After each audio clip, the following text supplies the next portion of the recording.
Master ঘেরানের কি হবে কিয়ামতের মাঠে আল্লাহ জানে। আর দুই বাচ্চার ঘেরান কি হবে আল্লাহ জানে। দুটাই তো শিশু ছিল, একটা 6-7 বৎসরের, একটা কোলের বাচ্চা। দুটাকে তো মা বিসর্জন দিছিলেন, দুটাই তো বিসর্জন দিছিলেন। কথা অন্য দিক ঘুরে গেল। আজকে আমরা নবীকে নবী বইলা মানি তো বটে, মানেন না? মানেন তো বটে, ঠিক না? উম্মত বলে স্বীকার করি তো বটে, ঠিক না? মহব্বতের দাবি তো করি বটে, ঠিক না? সত্য তো। কিন্তু নবীকে মানি কতটুকু,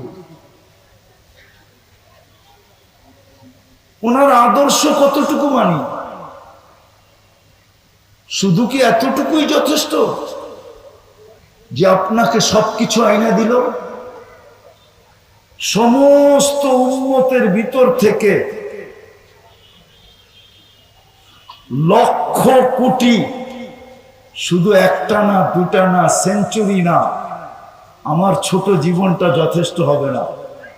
নবীজি আমাদেরকে যা আল্লাহর কাছ থেকে পাওয়ায়া দিল, যা আইনা দিল, ওনার কারণে আমরা যতটুকু বেনিফিট পেলাম, ওনার কারণে আমাদের মর্যাদা যতটুকু উচ্চ শিখরে উঠল, উচ্চ শিখরে উঠল মর্যাদা। যিনি 23টা বৎসর চোখের পানি কোনোদিন থামতে দেন নাই, কসম খোদা। নারায়ণগঞ্জের মানুষ আমার কথা মানে, 23 বৎসর চোখের পানি শুকাইতে দেন নাই। আমি জিজ্ঞাসা করি না, জিবরিল আর মিকাইল আলাইহিমুস সালাম জিজ্ঞাসা করছে, মা জালা আরাকা তাবকি, যখনই দেখি কাঁদেন কেন? বলছে উম্মতের জন্য চোখের কান্না থামে না। দিল নাই আমাদের ভিতরে। আমি বিরোধিতা করতেছি না, আমাকে কেউ বিরোধী মনে করেন না। শুধু নাম শুনলে আঙ্গুলে চুমা দিয়া চোখে লাগানো যথেষ্ট না। এতটুকু রবির ঋণ শোধ হবে না। আস্তে আস্তে, আমি আপনাদের বিরোধী না, আমাকে বিরোধী মনে করেন না। আমি তো ভিতরের ব্যথার থেকে বলতেছি, ব্যথা। আমি দুনিয়া ঘুরে বেড়াই তো, আমি আপনাদের নতুন স্বাধীনতা দেখি না। আমি জুলাইয়ের 18 তারিখে দেশের বাহিরে গেছি, আগস্টের 18 তারিখে আসছি। আমার 4 দেশ সফর ছিল। প্রথম আমার সেঞ্চুরি পুরা হয়েছে ইংল্যান্ড দিয়া, কানাডা দিয়া 101 হয়েছে, মিশর দিয়া 102 হয়েছে। আমি দুনিয়া ঘুরি বিদায় আমার এখানে একটা ব্যথা আছে, ব্যথা। আমি ওইটাই বয়ান করতে চাই। এতটুক দিয়ে নবীর ঋণ শোধ হবে না যে আপনার জন্য চোখের পানি একদিনও শুকাইতে দেন। আপনি শুধু নাম শুনলেন আর চুমা দিয়ে চোখে লাগাইলেন, যথেষ্ট। রাগ হয় না, পায়ে হাত রাখে। যে মৃত্যু লগ্নে যার ঘরের ভিতরে বাতি জ্বালানোর মতো 9 ফ্যামিলিতে কোনো তেল ছিল না। 9 ফ্যামিলি ছিল যেদিন দুনিয়ার থেকে চলে যেতেছেন, কোনো তেল ছিল না বাতি জ্বালানোর মতো। সবার ঘরে ক্ষুধার্ত ছিল। দুজাহানের বাদশাহ কয়েক বেলার ক্ষুধার্ত ছিল। হাসান হোসাইন ক্ষুধার্ত ছিল, আলী ফাতেমা ক্ষুধার্ত ছিল। যিনি একবারও মুখ দিয়ে বলেন নাই আমি যাওয়ার পরে আমার ফ্যামিলির কি হবে। কিন্তু যখন দুনিয়ার থেকে বিদায় নিতেছিলেন, চোখের পানি দিয়া জিবরিলকে বুঝাইতেছিলেন, আরশকে হেলাইতেছিলেন, হেলাইতে। আমার কথা বোঝেন, আরশ হেলতেছিল, জিবরিল আলাইহিস সালামকে বুঝাইতেছিল। জিবরিল, চোখের পানি কেন জানো? জিবরিল জিজ্ঞাসা করছে, আতাবকি ওয়া আনতা ইলা রাফিকিল আলা, আপনি এখনো কাঁদেন? আপনি তো আল্লাহর সান্নিধ্যে যাবেন, আপনার তো খুশিতে আটখানা হওয়ার কথা, আপনি কাঁদেন কেন? তো বলছে জিবরিল ফামান লিবাদি লি উম্মতি, আমার উম্মতকে কে দেখা রাখবে। লানত আমাদের জিন্দেগির উপরে। যুবক, একটু ভাবো, এতটুকুই যথেষ্ট যে মুখে বলি আপনাকে মহব্বত করি, দাবি করি উম্মত হিসাবে, এতটুকুই কি যথেষ্ট? অথচ যিনি বিদায় লগ্নে 9 ফ্যামিলি ক্ষুধার্ত, আম্মাজান বলেন যদি তেল থাকতো তাহলে খিদার তাড়না এতটুকু ছিল যে তেল পান করে নিতাম। তেল প্রতিবেশীর ঘরের থেকে তেল আইনা ওই রাত্রে বাতি জ্বালাইছে। 9 ফ্যামিলি, একটা না, 9 জন আম্মাজান ছিলেন। 9 ফ্যামিলি, হাসান হোসাইন আলী ফাতেমা, নিজে ক্ষুধার্ত, কিন্তু একবারও বলেন না আমার ফ্যামিলি কি হবে। চিৎকার ছিল ফামান লিবাদি লি উম্মতি। জিবরিল আলাইহিস সালাম কাইপা উঠছেন, আরশও কাইপা উঠছে। আল্লাহ জবাব পাঠাইছে, বন্ধু চলে আসেন, উম্মতকে আমি দেখা রাখবো। উম্মতকে আমি দেখা রাখবো, চলে আসেন। এতটুকুই যথেষ্ট যিনি আজকে এখনো কবরে আমাদের জন্য কাঁদেন। আমাদের নবী তো মামাতুন নবী না, হায়াতুন নবী, কবরে এখনো জীবিত। হায়াতুন নবী, আমাদের নবীজি হায়াত বা হায়াত আছে, কবরে জীবিত। মামাতুন নবী না, এখনো আমাদের জন্য চোখের পানি জড়ায়। বিশ্বাস হয় না? হ্যাঁ, যান মৌলানা আব্দুল আউয়াল সাহেবকে জিজ্ঞাসা করে আসেন, নারায়ণগঞ্জের বড় বড় আমাদেরকে জিজ্ঞাসা করেন, আমার নাম নিয়ে বললেন যে উনি বলছে এখনো আল্লাহ ওয়ালারা দেখেন নবীজি মুহাম্মদুর রাসূলুল্লাহ সাল্লাল্লাহু আলাইহি ওয়াসাল্লাম উম্মতের জন্য চোখের পানি ছড়ান আর চিৎকার দেন, মা বি উম্মতি, আমার উম্মতের কি হলো, কি হলো আমার উম্মতের, কি হলো, হলো কি আমার উম্মতের। এদের কাছে আমি বলেন, মুসলমানের কাছে আল্লাহর রাসূলের আদর্শ বেশি ঘৃণিত না বিজাতির কাছে ঘৃণিত? কার কাছে? বিজাতির কাছে?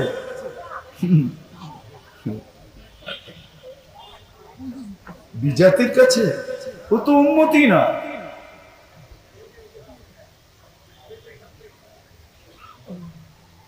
ও তো উম্মতি না, ও তো আলোচ্য বিষয় না, ওকে তো সম্বোধনই করা হয় না, ওকে তো আল্লাহ সম্বোধনই করেন না।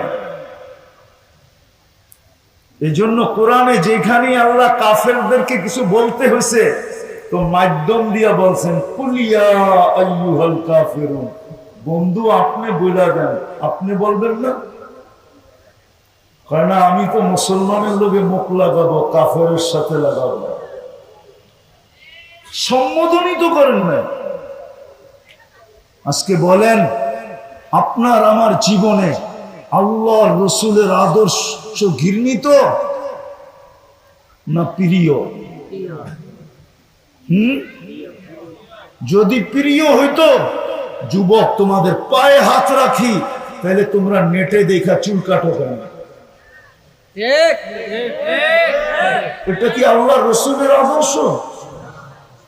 তাহলে তোমরা 31st নাইট করো কেন? এটা কি আল্লাহর রাসূলের আদর্শ? তাইলে তোমরা ফেব্রুয়ারির 14 তারিখ উদযাপন করো কেন? বলো, আর কয়টা দেখাবো? তোমার পোশাক আশাক এমন কেন? মা বোনদের চাল চলন এমন কেন?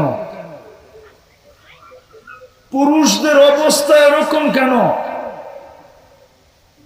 মুসলিম বিয়ে শাদী এরকম কেন? আমাদের হাট বাজার এরকম কেন? আমাদের সমাজ এরকম কেন? বলুক এই মহল্লার 20টা ঘর, বলুক আমার 10টা ঘর, বলুক যে আমরা এই 10 ঘর 10 ফ্যামিলি ডেলি যা পাকাই একজন আরেকজনকে দিয়া খাই, এরকম 10টা ফ্যামিলি বলুক, বলুক। বলেন নারায়ণগঞ্জে আমাকে দেখান, বাংলাদেশে দেখান। আল্লাহ রসুল তো বলছে তরকারি পাকাইলে ঝোল বেশি দিও, প্রতিবেশীর ঘরে যেন দিতে পারো। এক মহল্লা 100 ফ্যামিলি থাকবে, ডেলি পাকাবে 1 আইটেম, খাবে 100 আইটেম। কেন? একজন আরেকজনকে আদান প্রদান করবে, তরকারি পাঠাবে, যা পাক করে প্রতিবেশীর ঘরে খবর নিয়ে পাঠাবে। আল্লাহ রসুল তো বলছে ও আমার উম্মতই না যার প্রতিবেশী ক্ষুধার্ত থাকে। আজ পর্যন্ত কোন পয়সাওয়ালা এলাকার ভিতরে খোঁজ নিছে যে আমি এই এলাকার সবচেয়ে বেশি ধনাঢ্য ব্যক্তি, একটু আমার গলিতে হাইটা দেখি আমার খাওয়ার সময় কে ক্ষুধার্ত থাকে? কে এসে সবার ঘটে চিঠি দিয়ে গেছে যে আপনারা ক্ষুধার্ত থাকলে আমাকে খবর দিয়েন?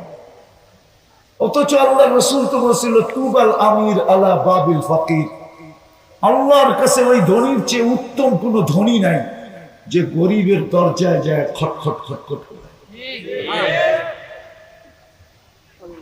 আপনার আমার জন্য তো এখনো কবরে চোখের পানি জড়াইতেছে। আবুল সামরকান্দিকে চিনেন কি চিনেন না জানি না, ওলামা চিনে আবুল সামরকান্দি রহমতুল্লাহ আলাইকে, যিনি শত কিতাব লেখছেন, যিনার সবচেয়ে প্রসিদ্ধ কিতাব বাংলাদেশে ঘরে ঘরে পাওয়া যায়, তানবিহুল গাফিলিন, ঘরে ঘরে পাওয়া যায়। উনি লেখছেন আল্লাহ রসুল যখন কবর থেকে উঠবে তো ওয়াহুয়া ইয়াবকি ওয়া ইয়াকুল, চোখে পানি, মুখে চিৎকার, জিবরিল আইনা উম্মতি, ময়দান তো খালি দেখি, আমার উম্মত কোথায় গেল?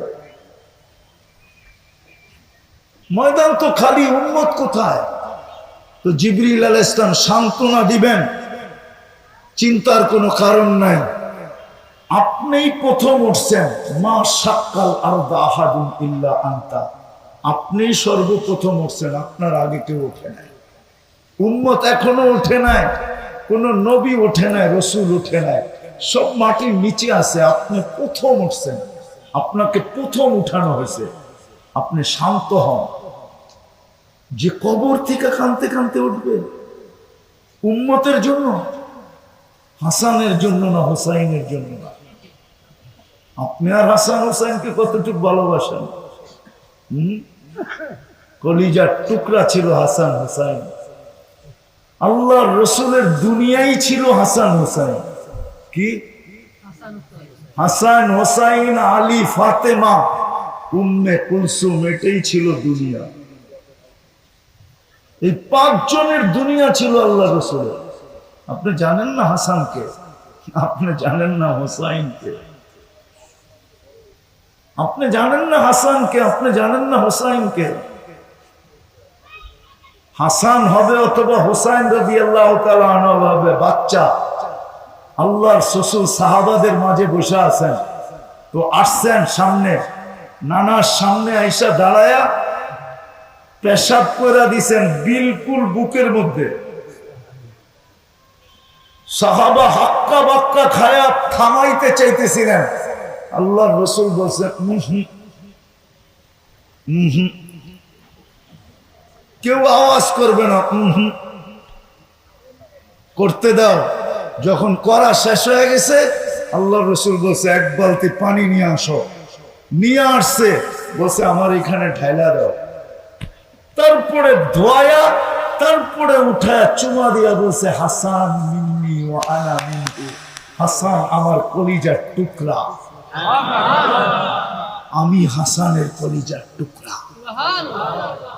কিয়ামতের মাঠে ওনার জন্য চোখের পানি না, আপনার জন্য আমার জন্য চোখের পানি। 12ই রবিউল আউয়াল মাস দেখা কথাকে একটু ঘুরাইয়া দিলাম। কতটুকু ওই রসুলের অনুসারী আমরা, কতটুকু ওই রসুলের ইজ্জত রাখলাম, যিনি আমার জন্য 23 বৎসর কাঁদলেন, যিনি মৃত্যু লাগলে কাঁদলেন, যিনি এখনো কাঁদেন, যিনি কবর থেকে কাঁদতে কাঁদতে উঠবেন, যিনি কিয়ামতের মাঠে ছুটতে থাকবেন। অথচ আমার সমাজ, আমি বুঝানোর জন্য বলতেছি, অন্য কোনো কারণে না, একটা ইউনিয়ন পরিষদ না, একটা ওয়ার্ডের পদ পাওয়ার জন্য জান দিতে রাজি, নিতে রাজি। একটা ইউনিয়ন পরিষদের চেয়ার পাওয়ার জন্য পুরা গোষ্ঠীকে জবা করে দিতে রাজি। অথচ আপনার নবী, আমার নবী কিয়ামতের দিন মাকামে মাহমুদ পাবে। ফাতাহাজ্জাত বিহি নাফিলাতাল লাক আসা আইয়াব আসাকা রাব্বুকা মাকামাম মাহমুদা। আজানের দোয়ার ভিতরে আমরা পড়ি আতিহি মাকামাম মাহমুদা। আল্লাহ আমাদের নবীজিকে মাকামে মাহমুদের মতো চেয়ার দেন। দিবে, আল্লাহ দিবে, নিঃসন্দেহে দিবে, কিন্তু বৈশা দেখবেন না চেয়ারটা কিরকম, শুধু হাত রাইখা দেখবেন। রব্বে কাবার কসম বসবেন। আল্লাহ অভিযোগ করবে, বন্ধু কেন বসেন না? বলছে উম্মতের জন্য 3 জায়গায় ছুটবে কে আমি বসা গেলে? আমি তো হাউজে কাউসারে ছুটবো, পিপাসিত উম্মতকে পানি পান করায় পিপাসা নিবারণ করব। তারপরে আর কোনোদিন তার পিপাসা লাগবে না। মান শারিবা ফালা ইয়াসমান বাদাহা আবাদা। আবার আমি মিজানের কাছে দৌড়াইব। পাল্লা যদি না ঝোঁকে, তা আপনি প্রতিশ্রুতি দিছেন আমাকে, আমি চাইলে দিবেন, সুপারিশ করলে মঞ্জুর করবেন। আমার চেহারাকে আপনি লজ্জিত হইতে দিবেন না, আমাকে আপনি রাজি করে ছাড়বেন। আমি তো দৌড়াবো মিজানের কাছে, পাল্লা না চোখলে ওইখানেই হাত উঠায় দিব। যদি পুলসেরাতের কাছে আবার দৌড়াবো, যদি ফাইসা যায় থাকে তো দুরুদের গাঠি মাথায় দিয়া পার করায় দিব। আপনার জন্য তো বসবে না, সমস্ত নিজেকে পর্যন্ত ভুলা যাবে। সব নবীরা বলবে নাফসি নাফসি নাফসি নাফসি নাফসি। এরকম কোন নবী নাই, রসুল নাই যে নাফসি নাফসি না বলবে। কিন্তু আপনার আমার নবীজি তো কিয়ামতের মাঠে ছুটবে আর বলবে রব্বি উম্মতি উম্মতি। কতটুকু লাজ রাখলাম, কতটুকু ইজ্জত রাখলাম। মোহব্বত তো করি, বলি বটে বলি, কিন্তু কতটুকু ওই নবীর ইজ্জত রাখলাম, কতটুকু লাজ রাখলাম। বলেন কালকে এই চেহারাটা কি করে দেখাবেন? ওনাকে না দেখানো ছাড়া তো জান্নাতে যাওয়া যাবে না। আল্লাহর রসুলকে ফাঁকি দিয়ে আপনি জান্নাতে যাবেন? আল্লাহর রসুলকে অ্যাবাউট করে আপনি জান্নাতে যাবেন? আল্লাহর রসুলের সুপারিশ ছাড়া আপনি জান্নাতে যাবেন? আরে আপনি আমি তো দূরের কথা, ওই পর্যন্ত তো আল্লাহ হিসাব শুরুই করবে না যতক্ষণ পর্যন্ত বন্ধু সেজদায় না পড়বে, না পড়বে, না পড়বে, না পড়বে। কারো হিসাব কিতাব শুরু করবে না। আমি তো আমার তাখাইয়ুলান বলি, সারা দুনিয়া বলবে হিসাব কিতাব হোক, কিয়ামতের মাঠের কষ্ট আর সহ্য হয় না। নবীরা পর্যন্ত বলবে হোক, কিন্তু আল্লাহ বলবে না। যতক্ষণ পর্যন্ত আমার বন্ধু না চাবে হবে না। যখনই সেজদায় পড়বেন আল্লাহ বলবে ইরফা রাসা, মাথা উঠান, আমি নামতেছি। ওই শাফাতে কুবরা ছাড়া আপনি পার হয়ে যাবেন? চেহারাটা কিভাবে দেখাবে যুবক? চুল তো কাটো অন্যের স্টাইলে, পোশাক আশাক তো অন্যের মতো, চাল চলন তো অন্যের মতো। তোমাকে দেখলে তো মনে হয় না তুমি উম্মতে মুহাম্মদী, তুমি নবীর কান্ডারি মনে হয় না, যদিও তুমি মুখে বলো আমি বড় কান্ডারি। সত্য তো এটাই ছিল। আল্লাহর ঘোষণা ছিল क्या वफा तूने मोहम्मद से तो हम तेरे हैं, क्या वफा तूने मोहम्मद से सल्लल्लाहु अलैहि वसल्लम। কবি তো বলে, হাদিসের তর্জমা তো করছে, তুমি যদি মুহাম্মদুর রাসূলুল্লাহর গোলাম হলা তো আল্লাহ বলে আমার বন্ধুর গোলাম হতে দেরি, আমি তোমার হতে দেরি হবে না, আমি হব তোমার, তুমি হবে বন্ধুর, তুমি হবে আমি হব তোমার। ये दुनिया क्या चीज है, लोहो कलम तेरे हैं। दुनिया की दाम কয় টাকার দাম, দুনিয়া কয় টাকা, দুনিয়ার দাম আর কয় টাকা? এটা তো হাদিসে বলা আছে, লাউ কানাতিদ দুনিয়া ইনদাল্লাহি তাদিলু জানাহা বাউদা, যদি এক মশার পরের সমান, যদি ডানার সমান যদি দুনিয়ার দাম সমগ্র সম্পদের সাথে হইতো, মা সাকা কাফিরান শুরবাতা মা, তো কোন খোদাদ্রোহী নাফরমান বেঈমানকে, অমুসলিমকে আল্লাহ এক ঘোট পানি পান করতে দিতেন না। এক ঘোট চিনেন, সামান্য গলা বিজানের মতো পানি পান করতে দিতেন না। কেননা দুনিয়াতে কেমিক্যাল দিয়ে পানি বানানো যায়, হাইড্রোজেন অক্সিজেন মিলাইলে পানি হয়, কিন্তু ওই পানি খায়া বাঁচা যায় না। আল্লাহর পানির ভিতরে জীবন দেওয়া আছে, জীবন। ওই জীবন কোনো কেমিক্যাল দিয়ে দেওয়া যায় না, কোনো কেমিস্ট্রির কাছে নাই, কোনো ফ্যাক্টরিওয়ালার কাছে নাই, কারো কাছে ওইটা নাই, যেটা আল্লাহ দিয়া পানির ভিতরে পাঠায়। এক ঘুট পানি পান করতে দিতেন না। তাহলে বোঝা গেল দুনিয়ার দাম আল্লাহর কাছে। কথার শেষ জায়গায় আমি চলে আসছি, এই জন্য মেরে দোস্ত, আল্লাহর রহমত ছাড়া চলবে না। আল্লাহর রহমত ছাড়া আমরা কি করব না, ফুটবো না। আর যদি না ফুটলাম, তা আল্লাহ আমাদের দিকে রহমতের দৃষ্টি দিয়া তাকাবেন। আর যদি নিজেকে ফুটাইতে চান, তাইলে আল্লাহ ফুটানের জন্য মুহাম্মদুর রাসূলুল্লাহ সাল্লাল্লাহু আলাইহি ওয়াসাল্লামকে দিছেন। এই জন্যই আল্লাহ বলছে, क्या वफा तूने मोहम्मद से तो हम तेरे हैं। আমার বন্ধুর গোলাম হয়ে দেখো, আমি তোমার হয়ে যাব। এই দুনিয়ার কি দাম, মশার দানার সমান দাম না। সমগ্র জগৎ উঠায়া তোমার হাতে দিয়া দিবে,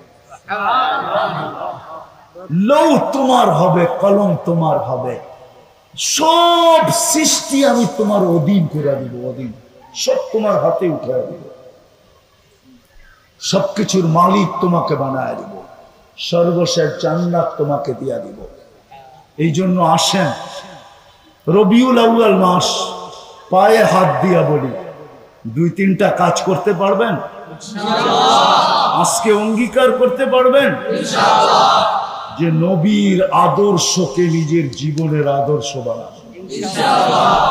যুবক কমসে কম চুল কাটাটাই বানায় ফেলে, যে আমি চুল নবীর আদর্শে কাটবো। এখন সময় নাই, আবারও যদি কোনোদিন আসা হয়, নারায়ণগঞ্জের সফর থেকে বাইচা আসি, আর আশা হবে, সামনে অনেক প্রোগ্রাম আছে, তখন ইনশাআল্লাহ খুলা সময় নিয়ে বলবো, কমসে কম নবীর আদর্শকে আদর্শ বানাবেন হ্যাঁ? অঙ্গীকার কে কে অঙ্গীকার করতে পারেন? আল্লাহু আকবার। নামান নামান নামান। দ্বিতীয় এই মাসে নবীর আদর্শের ছোট একটা কিতাব হইলো আমি পড়ব, বই হইলেও পড়ব। সিরতের একটা বই পড়বো, আমি কিতাবের নাম বলে দিয়ে যেতেছি, বেশি বড় না, 96 থেকে 98 পৃষ্ঠা হবে, 100-র উপরে হবে না। সিরতে খাতমুল আম্বিয়া, মনে থাকবে? নাম কি? সিরতে খাতমুল আম্বিয়া, বাংলায় পাওয়া যায়। এটা পড়েন রবিউল আউয়াল মাসে, কেননা হজের মাসে আমরা হজের ফাজাইল পড়ি, রমজানের ফাজাইল পড়ি আর বলি, হয় আফসোস আমার দেশটা যদি এরকম হইতো। সময় তো নাই, কি করব? নাইলে আমি দুনিয়া ঘুরা দেখছি, এমন দেশও আমি গেছি যেই দেশে পুরা মাসে প্রত্যেক গলিতে গলিতে, মসজিদে মসজিদে, এলাকায় এলাকায় প্রতিদিন নবীর সিরত বয়ান চলতেছে, সিরত বয়ান হতেছে। এক মাসের জন্য যেন পুরা দেশের মানুষ নিজেকে ছুটি নিয়ে আনিছে। প্রত্যেক মসজিদে নবীর সিরত বয়ান হতেছে, আদর্শ। এই জন্য বলতেছি আমার এখানে তো হবে না ওরকম, নাইলে আজকের এটাকে ওয়াজ মাহফিল বলা হইতো না, ইসলামী মহাসম্মেলন বলা হইতো না, হয়তো বলা হতো এটাকে আজকে সিরত সম্মেলন, নবীর নামে মনসুব করা হতো। কমসে কম আমরা একটা সিরতের কিতাব পড়ব, নাম কি? সিরাতে খাতেমুল আম্বিয়া। যান, আপনি বেশি দূরে যেতে হবে না, দেওবন্দ মাদ্রাসার সামনে লাইব্রেরি আছে, ওইখানে গেলেই পাবেন, পড়েন। আর তৃতীয়, আজকের থেকে অঙ্গীকার করি আল্লাহ রসুলের সবচেয়ে বড় আদর্শ, এর চেয়ে বড় কোনো আদর্শ আজকের থেকে 5 ওয়াক্ত নামাজ কখনো ছাড়বে না। অঙ্গীকার। চতুর্থ, আল্লাহ রসুলের সবচেয়ে বড় হুকুম আমাদের কাছে রেখা গেছেন যে আজকের থেকে কখনো আজকের থেকে হক্কানি আলেম ওলামা আল্লাহ ওয়ালাদের পিছে চলবো, সঙ্গে চলবো, মনের থেকে না। সবাই বলা এই জন্য বলেন, হ্যাঁ। পঞ্চম, কোন হক্কানি আলেম ওলামা আল্লাহ ওয়ালাদের উপরে আঙ্গুল উঠাবো না। পারবেন? পাক্কা? হ্যাঁ। কেননা কোরআন দুটাই হুকুম দেয়, ফাস্তামিউ ওয়া আনসিতু। ফাস্তামিউ, যত বেশি মনোযোগ দিয়া শোনা যায়। আনসিতু, পরিবেশটা যেন নির্জুম হয়, বিলকুল আওয়াজহীন, তাইলে কিন্তু লাআল্লাকুম তুরহামুন, আল্লাহর দয়া আমাদের উপরে হবে। আর না হলে জীবনটা কিন্তু ধরে রাখার বিষয় না, জীবনের গতি ধরে রাখার কোনো মেশিন এখনো আসে না। আর কোনোদিন জীবনের গতি ধরে রাখার মেশিন আসবে না। কথা কিন্তু খুব অল্প সময় হবে, আগেই ঘোষণা দেওয়া হয়েছে আমাকে এক জায়গায় যেতে হবে রাত্রেই, দক্ষিণ কোরিয়া।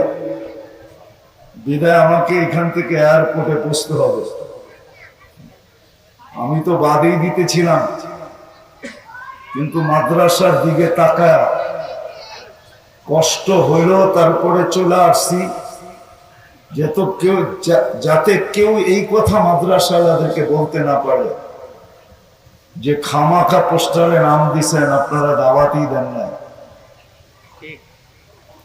কেননা না আসলে হাজারো কথা মাদ্রাসাওয়ালাদেরকে শুনতে হয়। শুধু মাদ্রাসাকে যেন কথা শুনতে না হয়, এই জন্য আমি আসছি, আসলে কথা বলার জন্য আসি না। কথা তো আমার পরে শরীয়তপুর হিসাব আসবে, হাসাবেও আপনাদেরকে, আবার কাঁদাবেও আপনাদেরকে। আল্লাহ হাসানের সিফতও দিছে, কাঁদানের সিফতও দিছে। মন ভরে আপনাদেরকে বয়ান শোনাবে, কিন্তু আমি 2-4টা কথা বলার জন্য আসছি, যাতে এটা প্রমাণ হয় যে আমাকে দাওয়াত দিছিল বটে, কিন্তু আমার অসুবিধার কারণে আমি এখানে সময় বেশি দিতে পারি। মাদ্রাসাওয়ালাদের কোনো দোষ না, এদের কোনো কসুর না, কোনো দোষ না। এজন্য কথা অল্প সময় হবে, মনোযোগ দিয়া যদি না শুনি তাহলে আগেই বলছি আল্লাহর রহমত নির্ভরশীল কিন্তু আমাদের দুটা জিনিসের উপরে, একটা মনোযোগের উপরে, একটা পরিবেশের নির্জুমতার উপরে। আর আল্লাহর রহমত যদি না হইল, তাহলে জীবনের গতি কিন্তু ধরে রাখার সুযোগ নাই। জীবনের গতি যদি ধরে রাখার সুযোগ হতো, তাহলে ধনাঢ্য ব্যক্তিরা বাড়ি ঘর গাড়ি বাড়ি না বানায় আগে ওই মেশিন কিনা সব সময় লোভে রাখত। বোঝা গেল জীবনটাকে ধরে রাখার কোনো সুযোগ নাই। না ধরে রাখার সুযোগ আছে, এটার জন্য কোনো পাওয়ার ব্যাংক নাই যে আপনি জীবনের গতিটাকে জীবনটাকে ধরে রাখবেন বা জীবনের গতিকে থামায় দিবেন। না এটাকে ধরে রাখার কোনো মেশিন আছে, না এর গতি থামানোর কোনো মেশিন আছে। চলে যেতে হবে কিন্তু আমাদের, সত্য এটাই। কবির কথাই সত্য, আল্লাহর ঘোষণাই সত্য। ইউদরিকাল মউত, তোমাকে মউত ধরবেই ধরবে। আল মউত লাইসা লাহুল ফাউত, এটাকে কেউ ফাঁকি দিতে পারে না। কিন্তু চলে গেলে চলবে না, জীবনটাকে ফুটায়া যেতে হবে। জীবনটাকে ফুটায়া যেতে হবে। কেননা আমরা এটা বিশ্বাস করি, যতক্ষণ পর্যন্ত ফুল না ফোটে, কেউ না চোখ বুলায় না হাত বাড়ায়, কেউ চোখ দিয়েও দেখে না, হাত দিয়েও ধরে না। এমনকি 14 তারিখে কোন যুবক ভুলেও এটা হাত দিয়া ছোঁয় না। 14 তারিখ বুঝেন তো? কেননা ও জানে ফুটন্ত ফুল ব্যতীত যদি নিয়ে গেলাম, যেটা ফোটে নাই, তাহলে I.ইউ লিখবে তো দূরের কথা, লিখবে তো দূরের কথা, ফেসবুকের ভিতরে বড় একটা জুতা দিয়া পাঠায় দিবে, ঠিক না? আর সামনাসামনি করলে তো পায়েরটা খুলেই দেখাবে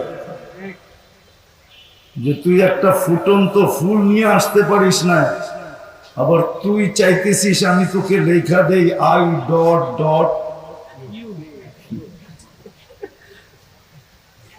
যদি ফুটন্ত ব্যতীত কেউ এটার দিকে চোখ না বুলায়, হাত না বাড়ায়, তাহলে যেই আল্লাহ অস্তিত্বটা দিল,